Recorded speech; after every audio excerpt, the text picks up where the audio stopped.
नमस्कार, स्वागत है आपका आपके पसंदीदा शो घंटी बजाओ में। मैं आपके साथ शोभना यादव। बिहार में सोन नदी सोना उगल रही है, लेकिन इस सोने से आम जनता या प्रशासन को फायदा नहीं हो रहा। इस सोने का फायदा बिहार के बालू माफिया उठा रहे हैं।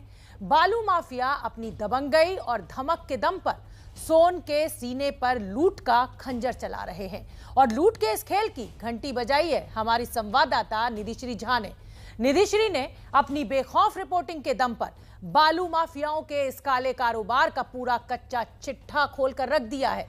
तो चलिए देखते हैं बिहार के बालू की बदमाश कंपनी का पूरा खेल, और आप भी अपनी जिम्मेदारी निभाते हुए काले कारोबार के जुड़े बदमाश कंपनी की घंटी बजाइए। नंबर आपके सामने है, पीछे लिखा हुआ है, ताकि जो सोता हुआ प्रशासन है वो जागे और इस अवैध कारोबार पर लगाम लगाई जा सके। तो घंटी बजाते रहिए। नदी में नाव की कतार लगी है,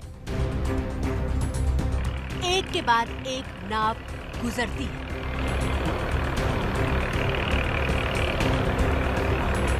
देखने में नजारा फिल्मी सीन की तरह है।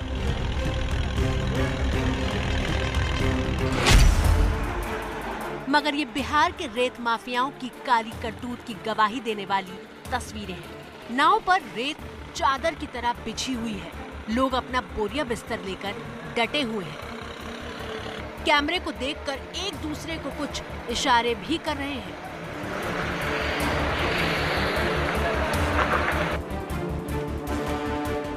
तस्वीरें बिहार के भोजपुर जिले की हैं, जहां सोनभद्र नदी के ऊपर ये कोइलवर पुल बना हुआ है और इसी पुल के नीचे नदी में चलता है सोनभद्र से सोना यानी कि बालू निकालने का अवैध कारोबार। इस रेत के अवैध धंधे को हम सोने से महंगा बता रहे हैं। ऐसा क्यों है, इसका गुना गणित आगे समझाएंगे, लेकिन उससे पहले जरा सुबह 5:30 बजे की इन तस्वीरों को देखिए।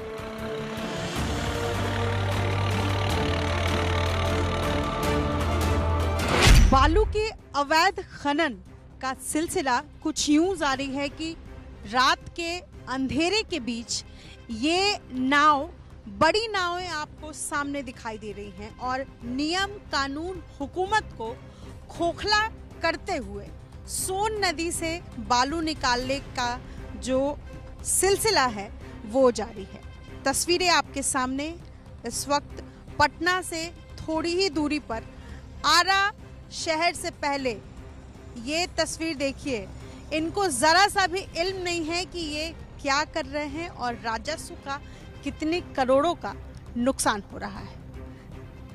ऐसे ही एक एक करके लाइन से नावें सुबह सुबह सोन नदी से बालू निकाल करके आती हैं और इसी तरीके की तस्वीरें हैं। लंबी लाइन है, हजारों की नावें, मैं कहूँगी कि सुबह के वक्त रोज बालू खोदते हुए इसी तरीके से एक तरफ से दूसरी तरफ जाती हैं। मैं गिनती नहीं कर सकती, यहाँ पर इतनी नावें फिलहाल चलती हुई दिखाई दे रही हैं मुझे, और 1 2 3 करते करते शायद मैं नाव की गिनती करते हुए थक जाऊंगी। और हर नाव पर आप देखिए कि बिल्कुल चादर की तरीके से बालू को बिछाया हुआ है, क्योंकि इस बालू को निकालने के लिए सैकड़ों लोग यहाँ लगे हुए हैं और बालू निकालने के बाद ये इसी तरीके से हर दिन अपनी नाव लेकर जाते हैं। नदी में नाव का पूरा काफिला सजा हुआ है, तो दूसरी तरफ नदी से बालू निकालने का काम भी तेजी से चल रहा है।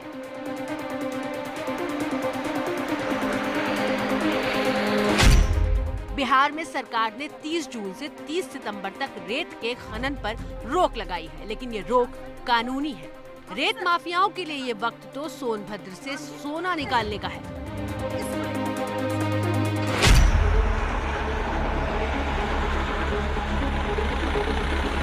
रेत माफियाओं की धमक देखिए। खुलेआम 3000 से ज्यादा नाव को नदी में उतार कर धड़ल्ले से खनन के अवैध कारोबार को अंजाम दिया जा रहा है। जिस तरह की तस्वीरें हैं उसे देखकर तो यही लगता है कि इसकी जानकारी शासन प्रशासन को है, लेकिन रेत माफिया का खौफ इस कदर है कि सुशासन और गुंडा राज पर लगाम लगाने का दावा ठोकने वाली सरकार भी मूक दर्शक बनी हुई है।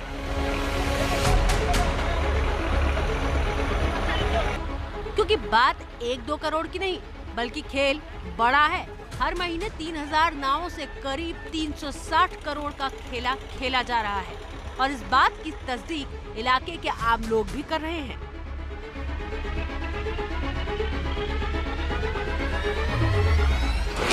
अगर किसी बड़े पदाधिकारी या मंत्री को जाना है तो पता नहीं उस दिन क्या होता है कि इस एरिया को पूरा तरीके से सुनसान कर दिया जाता है। प्रशासन की मिलीभगत आपको लगता है क्या? आप तो यहीं रहते हैं। हो सकता है, इससे मुंह नहीं मोड़ा जा सकता है क्योंकि इसमें बालू के खेल में कई सफेद पोशों का नाम हमेशा सामने आता रहा है कि ये इनका घाट है, वो इनका घाट है। कई सफेद पोशों का नाम रहता है, इसमें शामिल हमेशा आता है।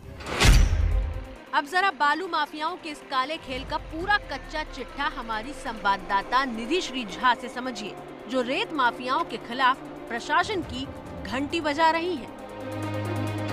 सोन नदी में अवैध खनन की ये धंधा हर दिन उजाले से पहले शुरू होता है और शाम के अंधेरे तक लगातार चलता है।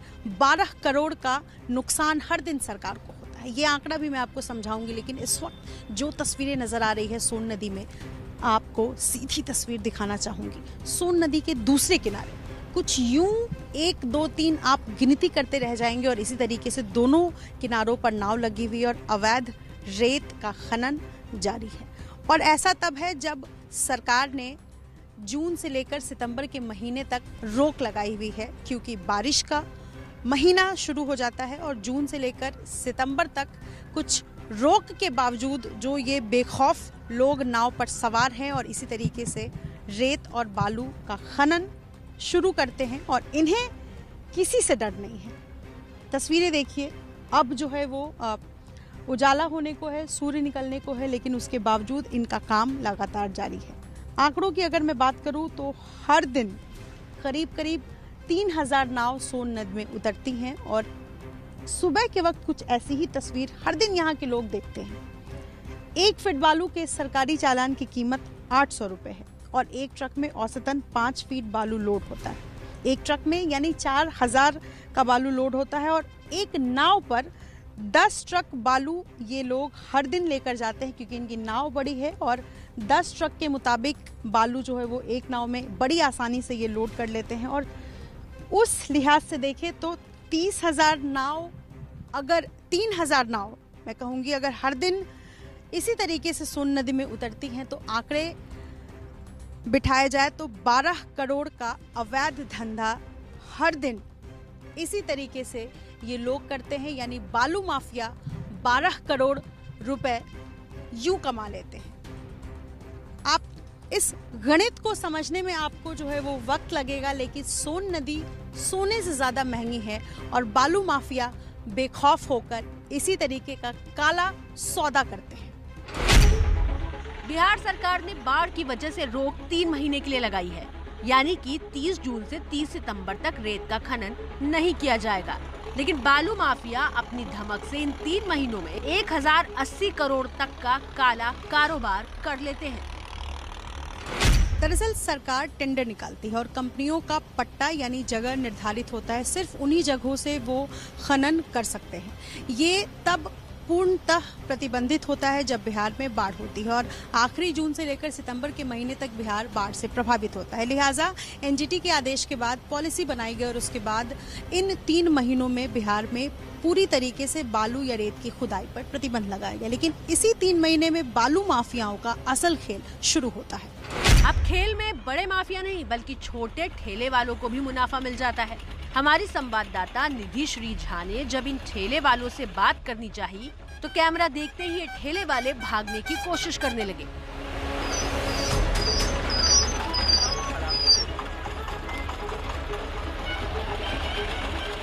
लेकिन एक ठेले वाले ने इस कारोबार की पूरी पोल पट्टी खोल दी।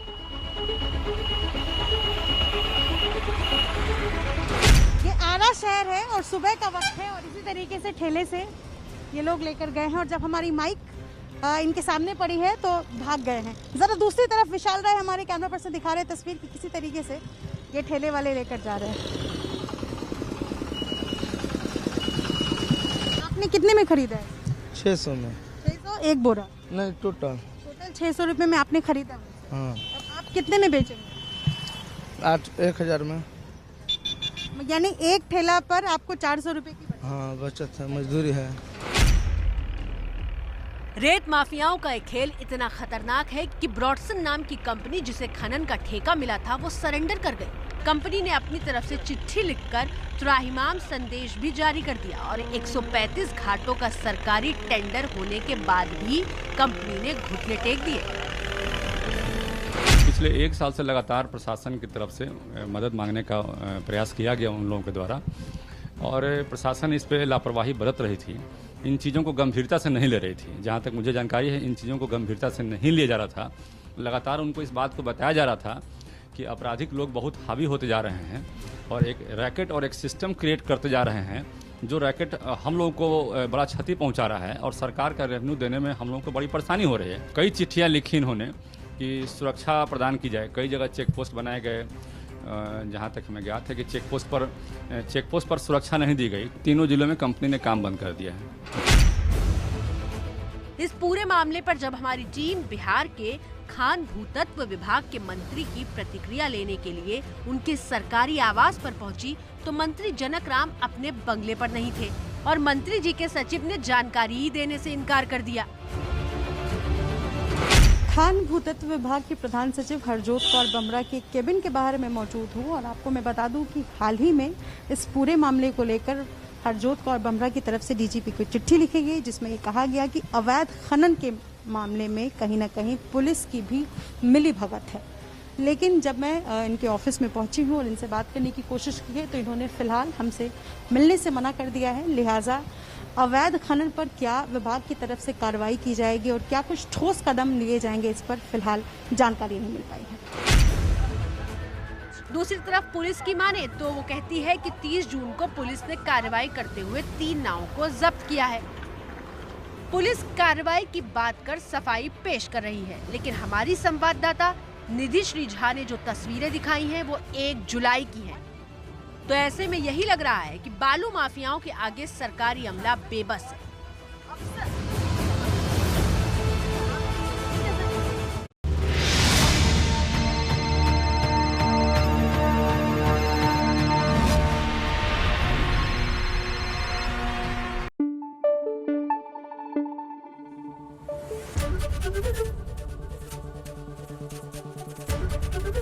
एबीपी न्यूज आपको रखे आगे।